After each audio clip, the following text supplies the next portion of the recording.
Enzo Ferrari, the man who built Ferraris, once called a Jaguar the most beautiful car ever made. Last April, that same brand sold 49 cars across the entire European continent. Not 49,000. 49! That's not a slow decline. That's a brand disappearing in real time. And Jaguar isn't alone. Right now, some of the most legendary names in automotive history are quietly collapsing. Brands that starred in Hollywood blockbusters. Brands that won Formula One championships. Brands that defined what it meant to drive something special. Today, their showrooms are empty, their dealers are bleeding money, and their parent companies are making desperate bets that may never pay off. I've spent weeks digging into the sales data, the dealer reports, the financial filings, and what I found was worse than I expected. So before you walk into any dealership in 2026, you need to watch this. Because some of these names carry so much history that people are still buying them out of nostalgia without realizing the brand they're loyal to barely exists anymore. Number 5. Mitsubishi. There was a time when Mitsubishi was genuinely cool.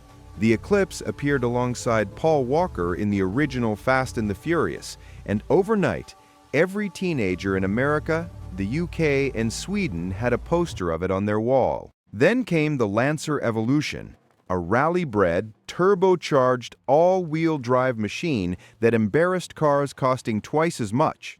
In the late 90s and early 2000s, Mitsubishi had a real identity, the scrappy Japanese underdog punching way above its weight. That Mitsubishi is completely gone. The Eclipse is dead. The Lancer Evo is dead.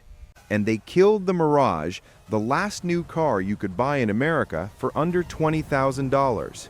That was their entry point. Gone. What's left? 3 crossovers. And in what might be the most tone-deaf branding decision in recent memory, they slapped the Eclipse name onto one of them. A front-wheel drive family crossover, called the Eclipse. That one decision tells you everything about where this brand's identity went. The Eclipse Cross is currently sitting at 200 days of supply. In the industry, 60 days is considered healthy. And here's something most people don't realize. Mitsubishi imports every single vehicle they sell in the US from Japan and Thailand. Not one built on American soil. So when the 25% auto tariff hit, they had zero buffer. They paused all shipments to US dealers while they figured out what to do. The tariffs alone are estimated to cost them $267 million in operating profit. For a brand this size, that is catastrophic. Number 4. Alfa Romeo. Alfa Romeo has been building cars since 1910. Tazio Nuvolari, widely considered the greatest racing driver who ever lived, won championships in Alfas. The brand won Formula One titles.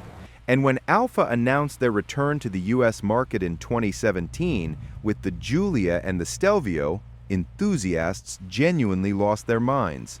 Beautiful cars, world-class driving dynamics, it felt like a real comeback. It wasn't. The average Alfa Romeo dealer in the United States sold just 5 cars per month in 2025. 5. U.S. sales dropped nearly 20% in 2024 alone. You cannot keep a dealership financially viable on 5 cars a month. Dealers start losing money, staff gets cut, and when that happens, the service experience collapses with it.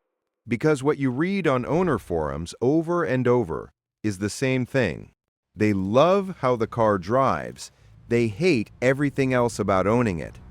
Electrical gremlins that plagued early Giulia and Stelvio models never fully left the brand's reputation.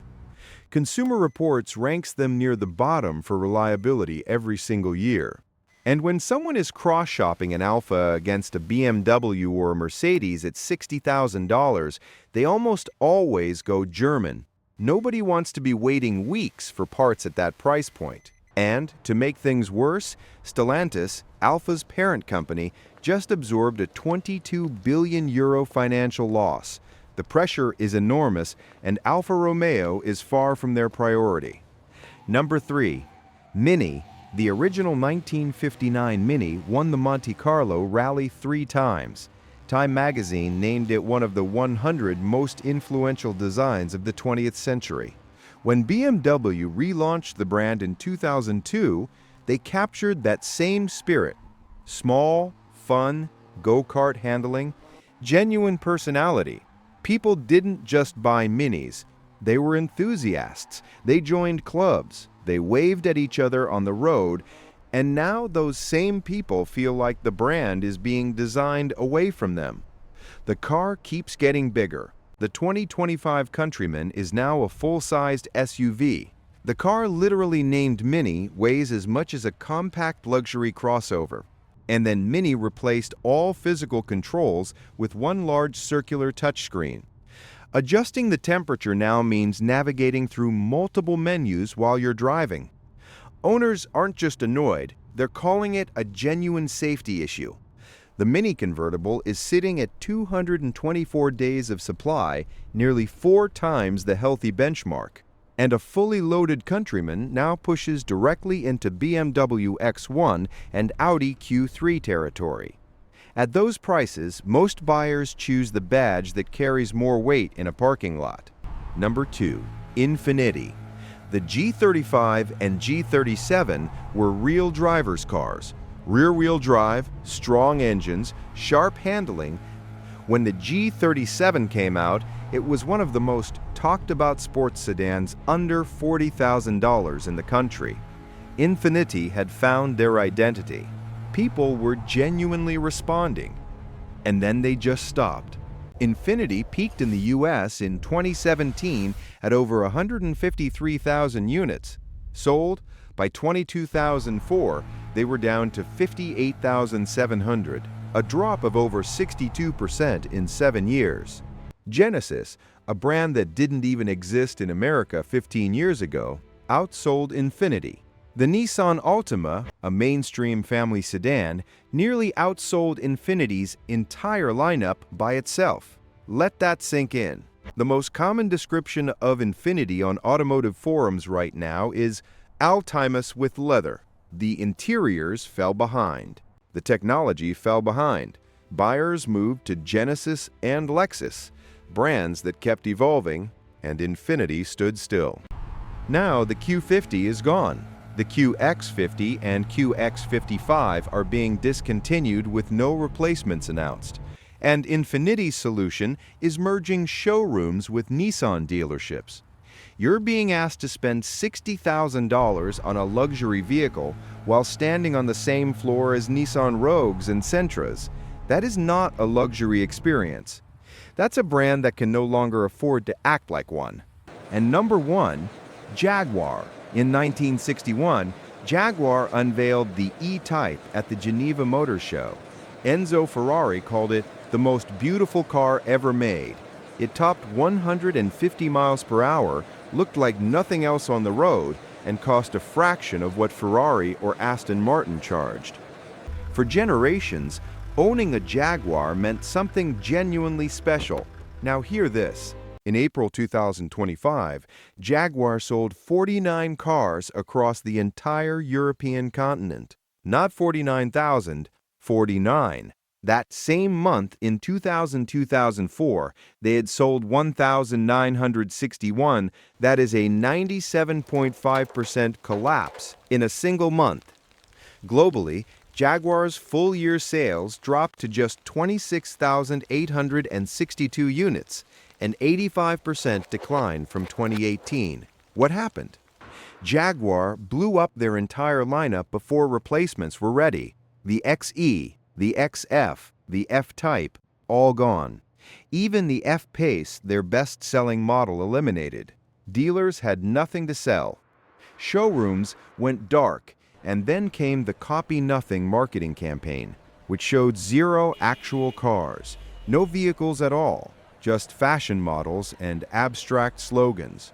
The internet turned on them instantly. People were genuinely asking whether Jaguar still made cars. The new plan is ultra-luxury, all-electric, prices starting above $150,000, going directly at Bentley and Porsche. And Jaguar's own managing director acknowledged that only about 15% of their existing customers will follow them there. They consciously walked away from 85% of their loyal base to chase a customer they've never served in a price bracket where they have zero track record, with nothing currently available to buy. New models are expected sometime in 2026. If they don't land, there is no plan B. Every bridge has been burned. Here's what ties all of these brands together. They didn't collapse because people stopped loving them. They collapsed because the companies behind them stopped respecting what made people love them in the first place. They chased trends instead of identities. They cut costs where customers were watching. They made decisions in boardrooms that made no sense in driveways. The brands that survive decade after decade are the ones that remember why people fell in love with them to begin with. The ones on this list forgot, and the cars sitting unsold on dealer lots across Europe and America are the evidence. If this video made you think twice before your next purchase, that's exactly why we made it. Share it with someone who's considering one of these brands. And if you're new to GearTales, this is what we do. We go beyond the brochure and we tell you what the industry doesn't want you to hear. We'll see you in the next one.